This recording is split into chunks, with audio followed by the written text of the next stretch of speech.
In less than 7 minutes, one of the boldest robberies ever took place at the Louvre, where they made off with literally the crown jewels of Napoleon. I'm going to tell you how they did it. Hi, I'm Ross McLean. I'm former law enforcement, but I also used to secure some of the most secure places on earth, veritable Fort Knoxes. I also looked after billions of dollars of inventory for a high-tech company. Let's look at this hit on the Louvre and some of the mistakes that they made and how they just might catch these people.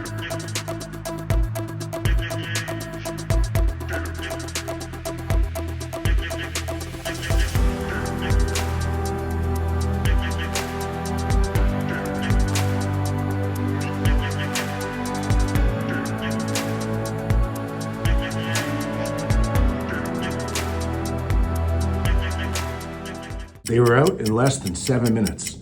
Some say even as little as 4 minutes. First of all, the perimeter. It's always a place you have to cover. You need cameras on the outside of the whole museum, looking up and down the streets. And anybody who parks anywhere near a vulnerable area, like say a site under construction, which is where they broke in, that needs to be alerted. You can set the cameras off so they'll alert you if anybody's there. And someone should always be on patrol on the outside who can go and immediately investigate. That's the first slip up. This should have already been identified as a high-risk area with the construction going on.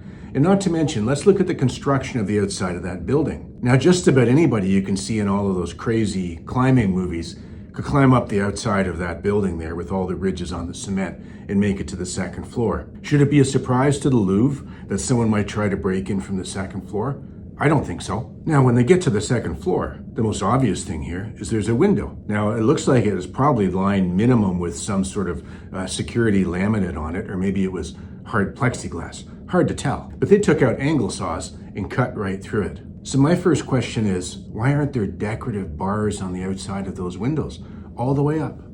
Just making it a little bit harder, something more to cut through before you can get to the glass. It's all about delaying the entry time when it comes to these sort of crimes. Make it take longer for them to get in. So why were these windows more protected with iron bars? Decorative ones from the period, they'd look great up there. Let's look a little closer though. The only window that doesn't seem to have protective iron bars over it is the one they broke in. So this was clearly an exception to the standard of security for the property. How long was it like that for? As they decided to look like workers, they put on their orange high visibility vests. They had a truck there. They tried to look like they were workers because they were carrying tools. Clearly, they had cased the place before, and they knew that they just couldn't walk through the front doors because they must have had good access control at the main points and workers coming in, where they would check them, make sure who they are. Hey, what are you carrying those cutting tools for? I don't think they would have got past the main security, but they left open this second floor window. That second floor window, once they started cutting, there should have been a vibration detector in the area for that window. Glass breaks, but it clearly wasn't glass, so that's not going to do it. But a vibration detector would have picked up the cutting through the glass. I'm surprised that wasn't on there and immediately set off an alarm. If nothing else, a local alarm right there to help scare off the bad guys because they know that's it, the timer starts. Unfortunately, it looks like they were protecting all these jewels from the later centuries with later century technology. They didn't have the best on there. If you have construction going on at that site, you should have somebody posted at that site as a backup. Minimum, that's what you should have at that location. They didn't appear to have that. After entering the window, they were straight into the hall where they knew they were going. They seemed to know the jewels that they were after. Out came the angle saws and they started cutting their way through. This is while the museum is open. People are in there walking by and they didn't know what to make of it. It's shocking that there was no alarm going off at this point. You know, one of the things when it comes to museum security, we see all the time where you've got these activists running in with cans of paint or spray paint or dye, throwing them on paintings and that sort of thing. So you would think they would have to have some sort of rapid response or eyes on every major area, somebody looking and doing, sussing up what people look like if they belonged.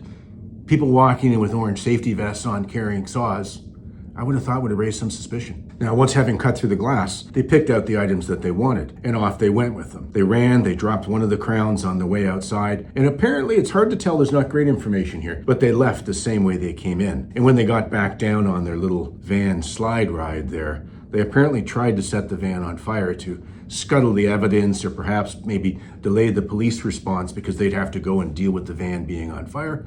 and off they went on their scooters. They had a bit of their getaway planned, and their timing was awful quick. Now, where are some of the places that I'd start to look at if I was investigating this? I would certainly start with looking at all of the video that she would have had and all the visitor logs and all the entries for the prior month or 6 weeks. And I'd be looking for someone who came in, paid their fee to get in, and only went to that one spot where the jewels were that was broken into, and see if anybody there spent a little bit more time looking at the glass or standing looking at it, and then they left. So they only came in, looked at that, then left. With a lot of CCTV now, of course, you can do that. You can pick a person out, tag them on the video, and say, follow that person as they move throughout the museum, and you could see who did it. Maybe you got a shot of a face because someone had to case the place.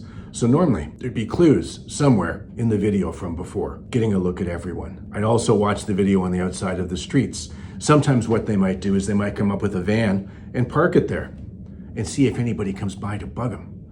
That's one of the ways they would check it. Now, if they would have parked the van there a week before and a perimeter patrol security guy would have came by right on top of them, hey, excuse me, what are you doing here? Why are you parked here? What are you doing? They go, ooh, maybe it's a little tight to come through this way, but I would look to see if any other vehicles had parked in that spot and been shooed away or stayed and took their time and then just drove off. Use that as a clue. Next, you have to bring in your geofencing and your communications people to look at any cell tower activity or communications that went on in the area. They would have been having to talk to each other in one way or another.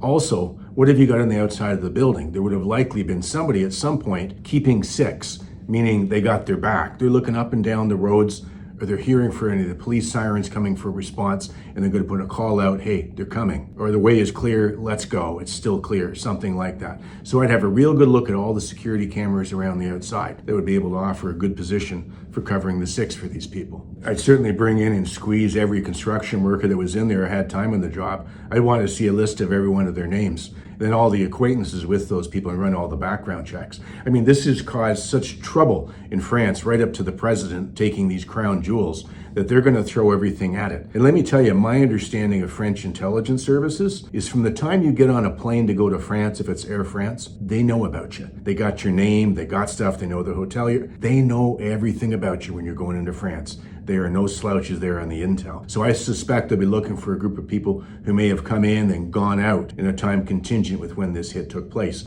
That'll start to narrow the list down. Clearly, you also want a good check of the security personnel, which you should have had in the first place anyways. But I'd look for any new employees who had just come on in the previous number of weeks. A lot of the times they could get, and I would not be, I'd be looking also at any female employees that came on. You don't like to suspect the females, but they get a job in there doing something, they can walk around, size the place up, and start to feel it out.